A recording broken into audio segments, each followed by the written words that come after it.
We're live.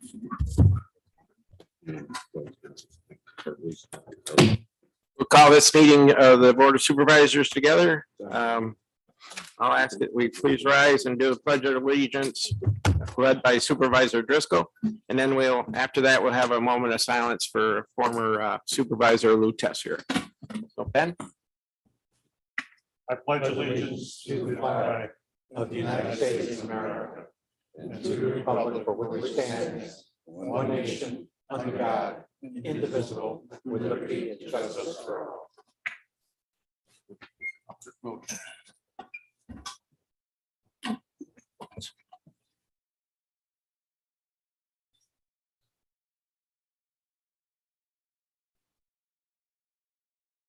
Thank you.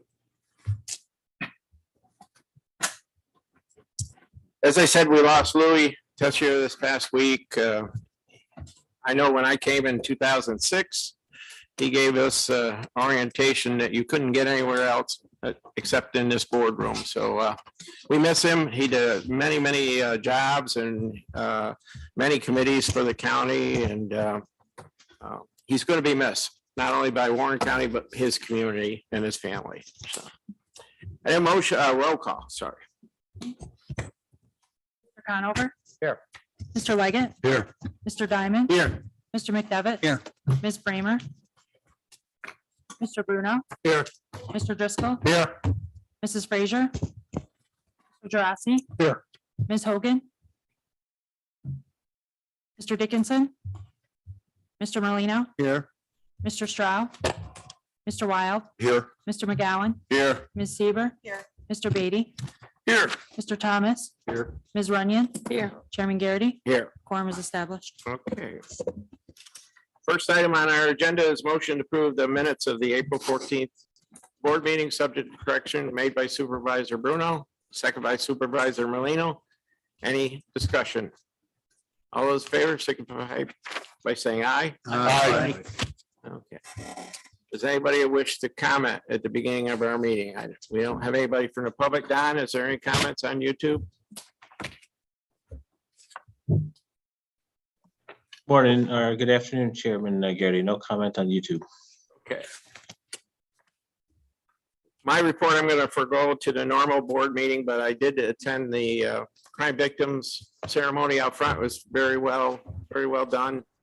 And they will be adding a few more bricks out there. And I want to thank Supervisor Seaver for all that she's done with the crime victims. And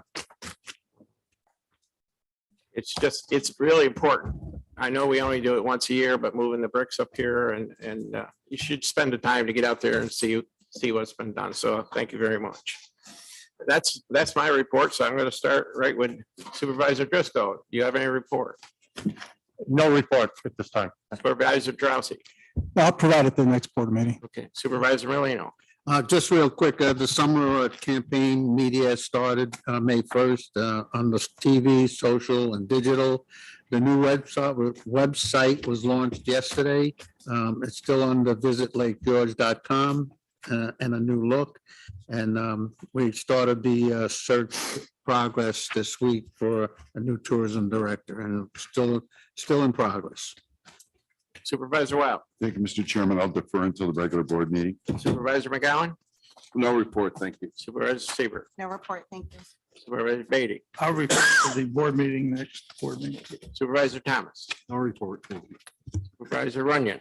No report. Supervisor Conover. Supervisor Leggett. Thank you, Mr. Chairman. Before you today, coming out of finance, there are two items, resolutions 211 and 213. They were just passed out of finance moments ago. So copies are still warm on your desk here. Appreciate your support. Thank you. Okay. Supervisor Diamond. No reports. Supervisor McDevitt. No report. Supervisor Bramer. I do want to note today that we have an ARPA meeting. We haven't met in a couple of weeks, but we have one on Tuesday. If you are interested, please attend. It's, I think, at 2 o'clock. It's 3 o'clock. 3 o'clock. 3, thank you. Supervisor Bruma. County facilities met on April 26th. I don't have much at this time. I don't know if Superintendent Hagels wanted to comment. We'll have further comment at the next board. Thank you. County Administrator. Thank you, sir. I apologize for having a report. It'll be brief. Two highlights of my activities since the last board meeting.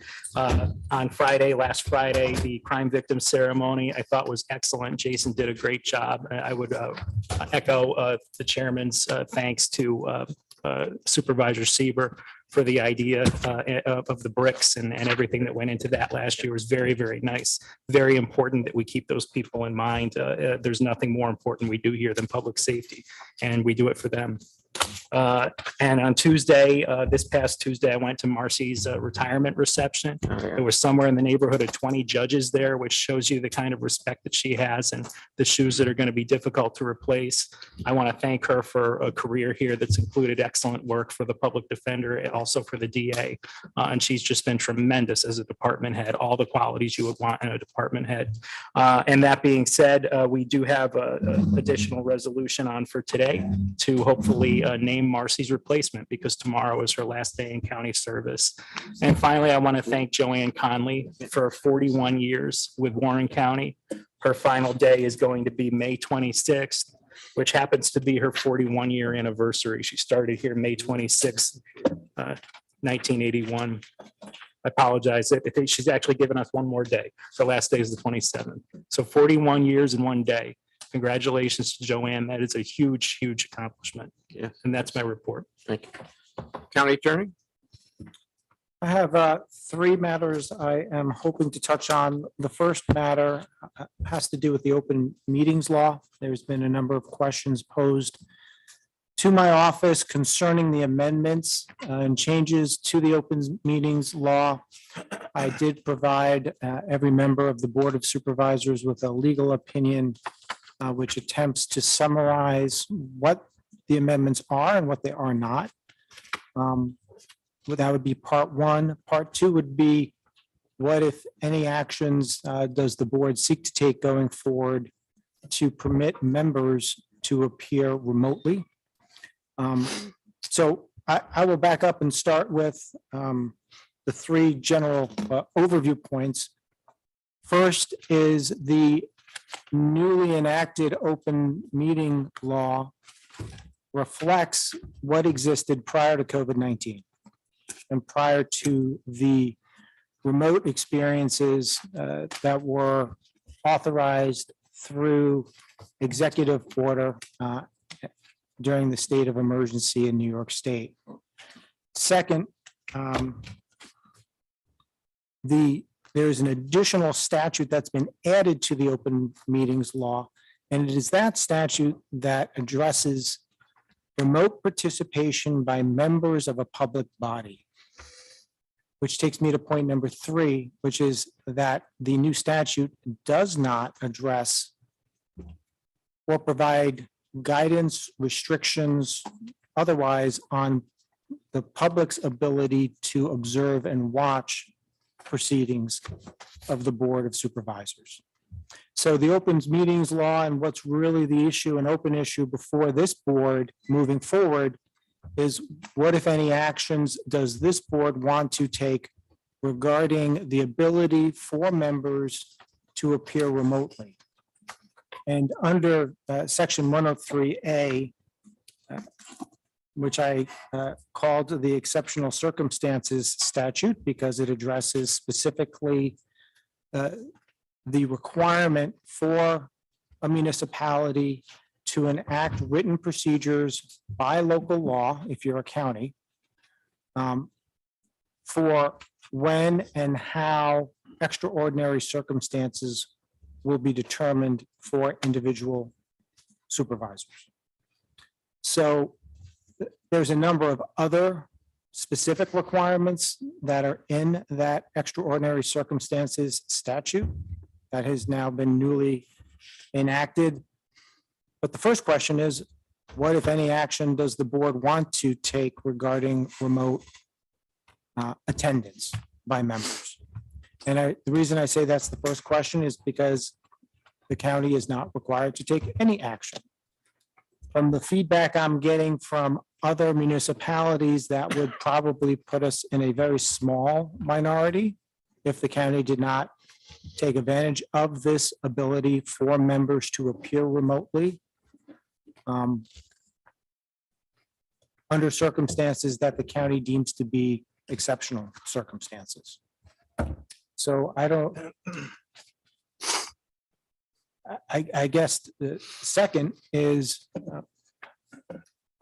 I'm not aware of any reason or request why, despite this being attorney-client communications, that we should have an executive session regarding what methodology or steps or requirements the county would like to take concerning remote attendance by members. So I leave it to the chair as far as how to proceed with a discussion or deliberation on the matter. The current ability to appear remotely will terminate on June 8th of 2022. If there's not a local law in place before June 8th, 2022, all appearances need to be in person. Does not mean you cannot enact a local law after that date. It's just that through any interim period, the only way to attend and to participate would be through physical presence. I'll ask the board members, would you like some time to think about this and then come back at our regular board meeting in May with your answers? Or do you feel comfortable making a decision today? Supervisor Diamond? I'd like to think about this and we can discuss it at the May later date, date. We certainly need to take it up by May. Yeah. Supervisor Brammer? Thank you. And I appreciate that the county attorney sent out that information opinion prior to our meeting. I think it would be prudent of us to at least examine it and give us the flexibility to have that option in the future for extraordinary circumstances. I think this has been a great benefit, to be honest. Like County Attorney Elman said, it doesn't impact the public viewing remotely, but allowing other supervisors to participate remotely, say if you're sick, or have another situation, you're at home caring for a sick child or sick parent, maybe that would be the type of situation. But my thought was that we would take that kind of discussion and the draft to Government Ops Committee for review. We could certainly do that, or if we would still have time, Government Ops would be after our regular board meeting, though. I don't think we have a meeting scheduled right now, do we? No. But we could schedule a Government Ops meeting if I'll speak with the chairman and we'll try to set up a meeting. But I do think at our May meeting, we should address it. It gives time everybody to think about how they feel about it. Supervisor Seamer and Supervisor Wild. Go ahead. Okay, thank you, Mr. Chairman. I would like to see this discussed by the full board, particularly because it impacts every single one of us and all of our residents and our residents' ability to watch our meetings. In 2014, I believe we were one of the first counties to record our meetings and put it onto YouTube. That was at no cost to our county. Over time, we've upgraded the cameras, and when COVID hit, we were prepared, or more prepared than we would have been. We made some adjustments with Zoom and live stream, and I would like to see a resolution. It's my understanding from our county attorney that a local law isn't required, but I would very much like to see a resolution in the same way that we did YouTube back in 2014 or 15 and commit to a live stream. Everything's in place for it. It's not an additional cost, and to live stream our meetings onto our YouTube channel and then record our YouTube videos and retain those in the way that we are now on our YouTube channel. Again, this is a great benefit to our taxpayers. They can watch our meetings live and our committee meetings where we know so much of the work is taking place. I do feel like extraordinary circumstances are not a problem if it's maybe twice a year, but I did provide feedback to the county attorney upon his memo, but would like to suggest that executive session, that we have a requirement that you're here in person. I think there's been multiple instances where in executive session, you aren't always sure, where someone's calling in from or who's there or whatever the case might be. Perhaps that could be something that the board considers to just be in person, but that would be my feedback on that issue. Our residents very much appreciate the ability to watch this live. Okay, Supervisor Wild, and I have just one quick. Thank you, Mr. Chairman. I'm just looking to see if we might have some insights in terms of what other municipalities and counties might have done along this line, it might help us in our drafting of a resolution and a So- local law. So far, what I've been able to obtain are proposed local laws in very early draft form. I don't know that any other counties, at least in this area, have actually passed a local law at this point. And without naming the other counties, they didn't do anything other than recite the statute. There was not a lot of work provided on fleshing out what or how, beyond what the statute states, what the county will or will not do. And if I could address just 2 points more, on my comment that the statute does not affect the public's ability to watch a live stream, that is absolutely correct. But as noted in the opinion, during any proceeding, and it would be potentially for board and committees, as well as LDC or other commissions and bodies of the county that the local law would cover. When there are extraordinary circumstances that are determined to exist and any one member is using that ability to appear remotely, it does alter the rights of the public and the manner in which the public can participate as well in the proceedings. And I didn't want to let the supervisor from Glens Falls comment pass without just notifying that it does tweak and allow members of the public to participate at public comment remotely. And second, I think there has to be a larger conversation that's part of this exceptional or extraordinary circumstances discussion regarding the manner in which supervisors have been participating remotely in the proceedings. There's a couple of little quirks, which I'm not going to get into, that have been identified in the statute, particularly with executive session, where the ability to participate in executive session may actually be larger than in open session because of a potential defect or omission from the statute that didn't make these rules apply, that apply to the open portion of the meeting, to the executive portion of the meeting. I don't want to get too deep in the weeds, but there's certainly more to consider than the mere words of the statute. And so whatever the pleasure of the board is, my hope is though that there can be a broader conversation about what participation is versus attendance for members of the board and or committee. Supervisor Conover? Yeah, I mean, I think if a government ops laws and rules committee can be set up and this can be put on the agenda, that would be a good thing.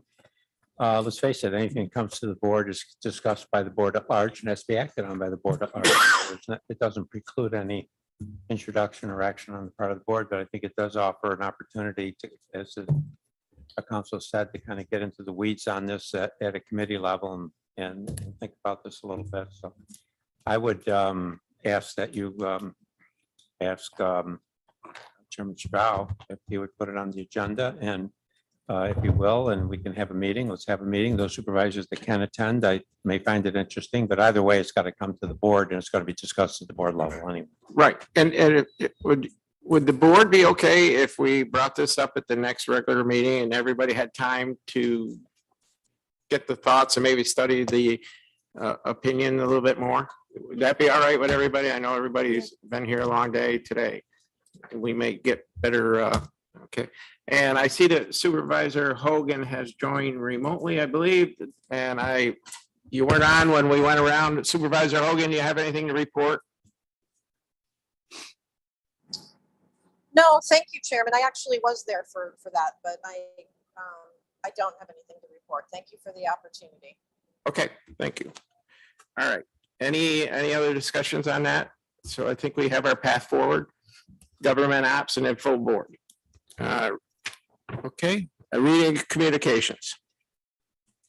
Well, I did have one. Oh, you do? Yeah, Did I cut you off? apologize. Yeah. Shame on me. We're there. Go ahead. The Personnel Committee moved for the topic of Employee of the Month program to be presented to the full board. I defer to the board if the board can review the opinion letter that was issued on May 2nd, it was, we may have a more fuller conversation maybe at a future board meeting.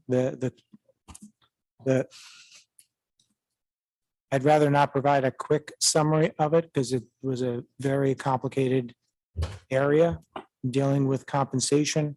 It's probably a conversation that the treasurer should also be included in, and that should occur in executive session at the pleasure of the board. So subject to any questions on that, I'll move to the third topic.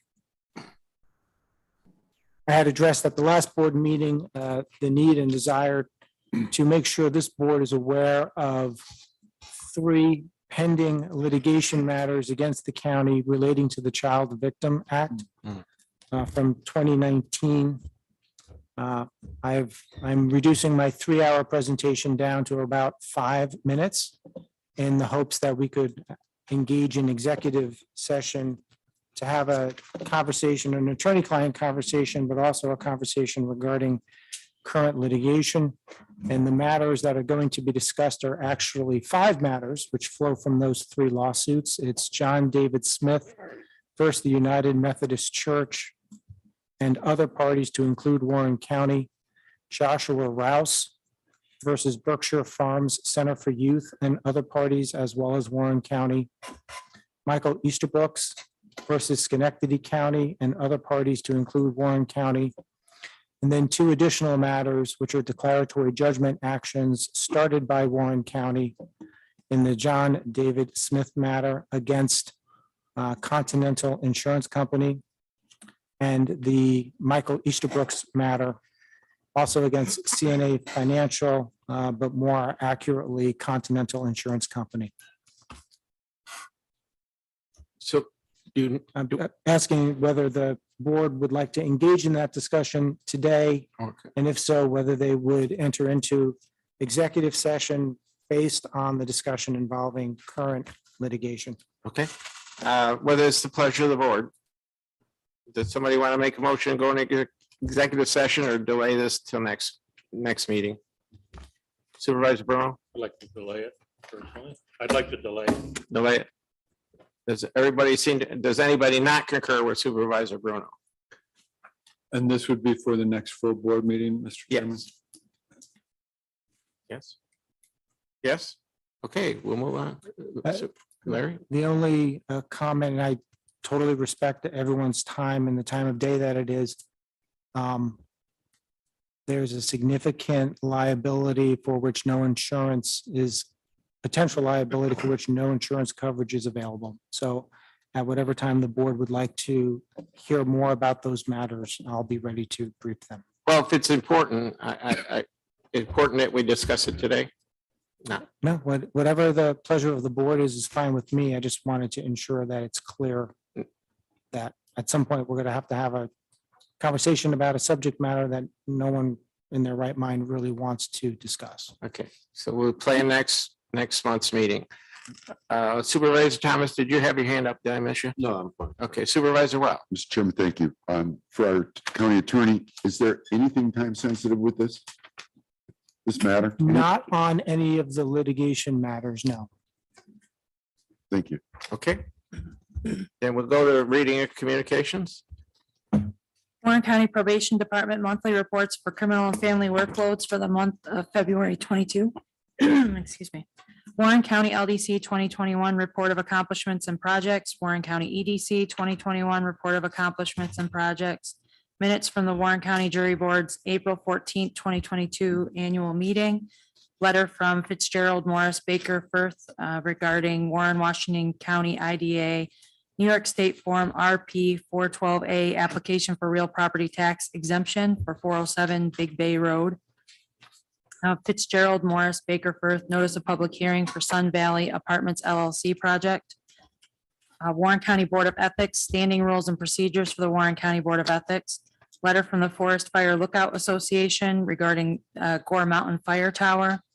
Letter from the Town of Lake Luzerne Zoning Board of Appeals regarding notice of public hearing for area variance 2022 AV-2 and Warren County Board of Ethics advisory opinion number 2022-2 dated April 27th. Okay, you've heard the communications, reading of resolutions. The only resolution, there's one resolution in your packet, which is the resolution 189 tabled from the April 14th board meeting to the May 5th board meeting. There are also 3 proclamations that were distributed. All of those were sent out yesterday.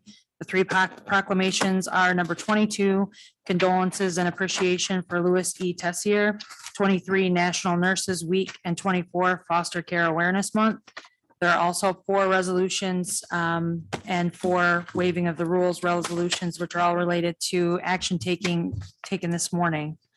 So the first is floor resolution number 1, waiving the rules for resolution number 207. Need a motion to bring that. We have a motion by Supervisor Conover. Do we have a second? By Supervisor McGowan. We have to vote. Roll call. No, you just, All those in favor signify by saying aye. Aye. Any opposed? Opposed. Okay, 1 opposed.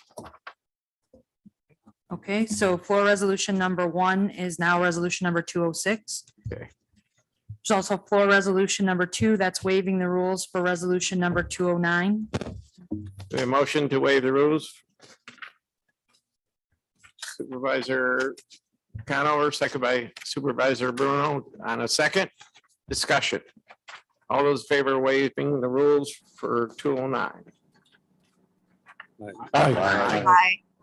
Okay, Floor resolution number 2 is now resolution number 208. Floor resolution number 3 is waiving the rules for resolution number 211. do we have a motion by Supervisor Driscoll? Okay, Supervisor Thomas, a second. Any discussion? All those in favor signify by saying aye. Aye. Opposed? Carried. Okay, Floor resolution number 3 is now resolution number 210. And then you have floor resolution number 4, which is waiving the rules for resolution 213. motion. Motion by Supervisor Bruno, second by Supervisor Thomas to waive the rules. Discussion. All those in favor? Aye. Opposed? Aye. Carried. Floor resolution number 4 is now resolution number 212. Okay. Discussion and public comment on proposed resolutions. Supervisor Conover. Yes, Chairman, regarding resolution 189, the tabled resolution, perhaps our county attorney may want to amplify on this a little bit, but I think this needs to remain on the table. Supervisor Stroud provided some information to us that we are looking at and evaluating relative to whether a municipal, some municipal action is required prior to any action on our part, but with your permission, perhaps the county attorney could amplify on it. When looking at the enabling legislation from the state, on the face of the statute, it provided the ability to regulate e-bikes was limited to cities, towns, and villages.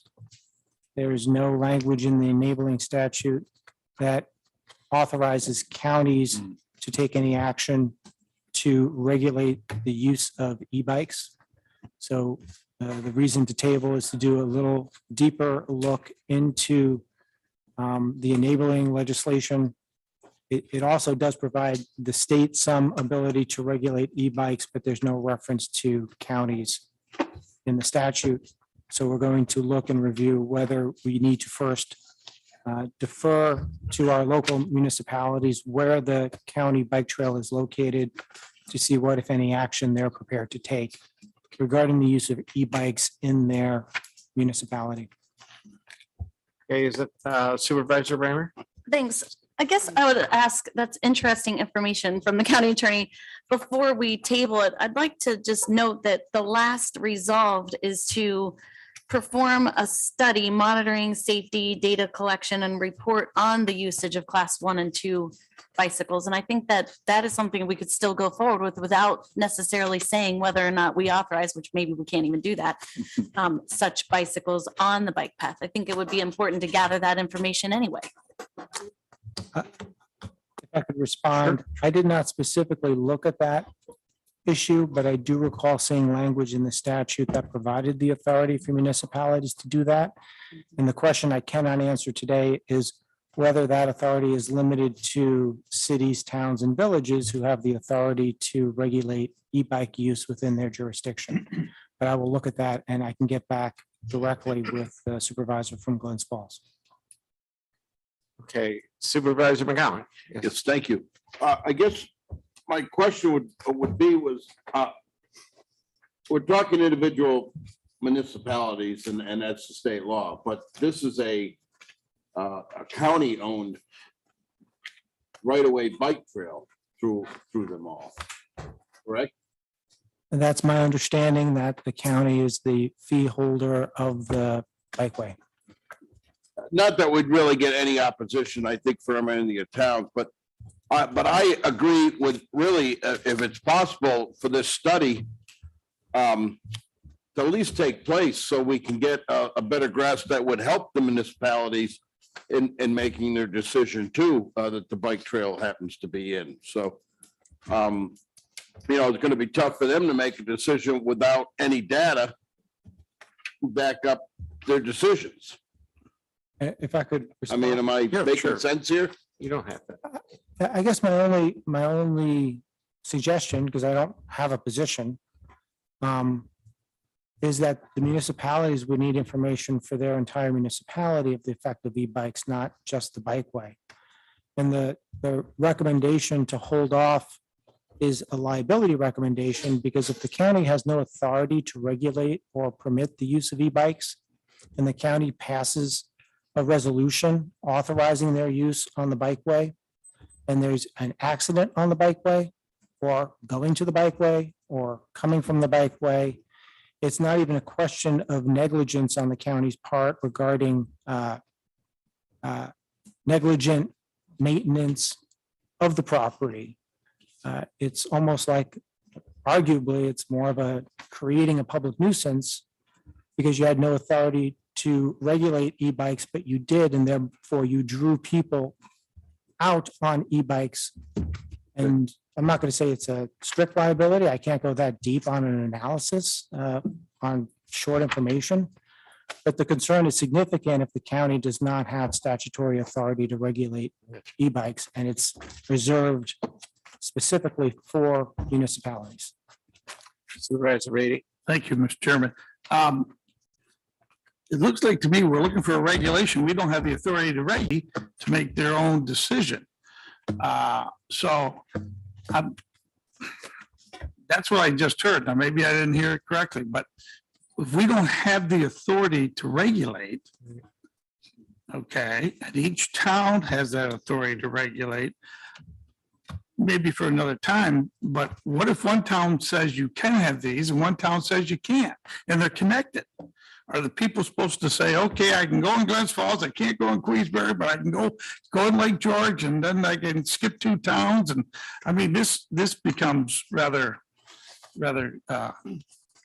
challenging. So I just soon not do anything, because what I'm hearing is we don't have the authority anyway. But would you support withdrawing this resolution? Yes, I would support withdrawing this resolution at this time. I would support and encourage the cities and towns to look into it, to make their own decisions, because again, we don't have the authority according to the opinion of our county attorney. Thank you. Are you seconding that motion, Mr. Conover? You don't. Withdraw? With discussion that follows. If I can have a comment afterwards. Sure, sure. Just withdrawing. We can always reintroduce it if we need to. Yeah. Okay. Supervisor Legge, you had your hand up. Yeah, and then- thank you, Mr. Chairman. If we can't regulate them, we can't regulate them being on there in the first place then. But can we just ban them already? Like we have? In a way, we're regulating them. Absent research on the topic, if the underlying municipality authorizes their use, the county would have the ability to permit the use on their property in that municipality. But we're here today because the use of the bikeway does not allow motorized use. But that's a separate issue. E-bikes by law are not a motorized vehicle. So, They're kinetic energy. so we have not outlawed e-bikes. We have said you can't have a motorized vehicle. They are not, according to New York state law, the same. There's two separate classifications. Now, I'm really confused because then there should be no discussion. All e-bikes are allowed already on the trail. Yeah. So, yeah, that's all I'm reading. Is that right? I don't know. I don't know what the regulations are. I guess Supervisor Conover, I know you had this. No, I seconded the motion because even if we withdraw, we can always, I think the question is, let's run some scenarios. Let's say all three municipalities, as Mr. Beatty points out, agree that they're going to allow e-bikes and and that their legislation is sympathetic to one another, ones and twos, for example, and they allow it. Then I would think that we then would have to make a determination, since they're considered bikes, are they specifically excluded from the trail presently? I don't believe they are.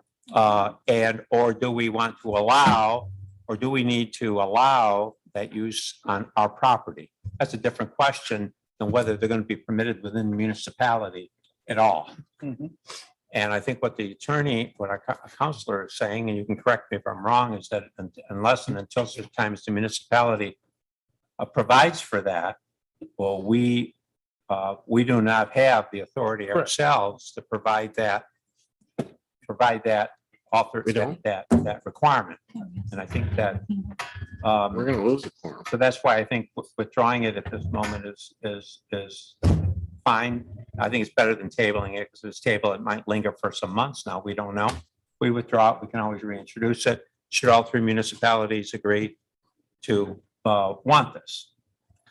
I'm fine with I that have, Larry. withdrawal. You're making a motion to withdraw, you would second a motion to withdraw. My only thing I would say, Supervisor Brown. Yeah, this is totally unrelated to this. I have another meeting. If I leave, will you still have a quorum? I don't think so. I have the same meeting. We'll try. All right. Can I ask that the attorney, though, write each community, letting them know our stance on this, so each community knows. So we have a motion and a second to withdraw it. Let's vote. All those in favor signify by saying aye. Aye. Opposed? So we're going to withdraw it, and we'll ask the county attorney to write each municipality and say, here's what legally is.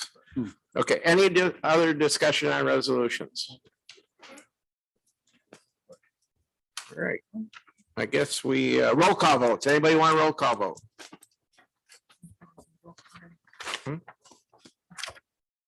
Okay, so now what do we vote individually? Well, let me go. Yes, we're ready to vote.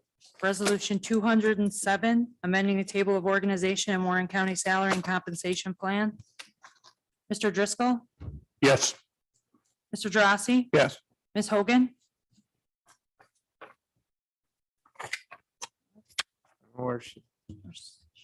Mr. Marlino left. Mr. Wild, Yes. Mr. McGowan, Yes. Mr. Beatty, Yes. Mr. Thomas, Yes. Ms. Runyon. Yes. Mr. Conover, Yes. Mr. Leggett, Yes. Mr. McDevitt, Yes. Mr. Bruno, Yes. or Chairman Garrity. Yes. Resolution passes. Resolution 211, authorizing the appropriation of funds from the occupancy tax reserve. Mr. Driscoll, Yes. Mr. Drossy. Yes. Mr. Wild, Yes. Mr. McGowan, Yes. Mr. Beatty, Yes. Mr. Thomas, Yes. Ms. Runyon. Yes. Mr. Conover, Yes. Mr. Leggett, Yes. Mr. McDevitt, Yes. Mr. Bruno, Chairman Garrity. Yes. Resolution passes. Bless you. Okay. And resolution 213, increasing capital project H390 County Bridge and Culvert projects. Mr. Driscoll, Yes. Mr. Drossy, Yes. Mr. Wild, Yes. Mr. McGowan, Yes. Mr. Beatty, Yes. Mr. Thomas, Yes. Ms. Runyon. Yes. Mr. Conover, Yes. Mr. Leggett, Yes. Mr. McDevitt. Yes. Mr. Bruno, Yes. Chairman Garrity. Yes. Resolution passes. Need a collective on the rest. Motion to approve the rest. Motion by Supervisor Bruno. All those in favor signify by saying aye. Aye. Opposed, carried. That's it. All right. Any more privilege for public comments? I know. Yes, Supervisor Yeah. Beatty. I have one question, Amanda, if I could ask you. For board meetings, is quorum determined by the amount of people here or by the weighted vote? Everything in a board meeting is weighted vote. So, okay, so. So a quorum is the same. 502, Majority. we'd have to have 502 as weighted vote to still have a quorum. It could be only 7 people, but that would still constitute a quorum. Okay, thank you. You're welcome. Anybody, we have one Supervisor Drossy. Yeah, just very briefly, Mr. Chairman, thank you. From time to time, grant opportunities are announced to municipalities. Recently, there was an announcement about some opportunities for invasive species. Also, the state budget this year, the new state budget, indicated that there's $5.5 million for Adirondack Lakes invasive species control. That does not include Lake George. They have their own allocation. The point here is this. Instead of competing against each other, I'd just like to get a feel from the board. I'm not on the Economic Growth and Development Committee, Supervisor Wild, but if that committee could take a look at a more consolidated approach. From time to time, it happens. I realize that, but I'm talking about an ongoing basis where the county planning office can serve as the point of contact for all of us, instead of this individual competition. I'm going against Loon Lake. Loon Lake is going against another lake. It just doesn't make sense. So anyhow, my request is just that. Can the county planning office, Did the county apply for a grant for invasive species? not just for that, but in general, when these municipal opportunities come about, that would apply across the board to all of us? Can we look to the county planning office to serve as that point of contact for multi-jurisdictional application? I think they have in the past. I do believe, Wayne, they will over there apply for grant funding that benefit the whole community. I think a lot of times it's brought up on a singular basis, but we can take that request over if the board feels it's appropriate to the proper committee and get it out there. I don't think, is that your? Chairman, I have no problem Okay. bringing that up with the staff and see if we can handle it. We do have quite a few things on our plate this year, but we'll definitely look in it because it makes sense to do. Okay. Thank you. All right. Any other discussions? Motion to adjourn. Supervisor Drossy, second by Supervisor McGowan. Thank you. We are adjourned.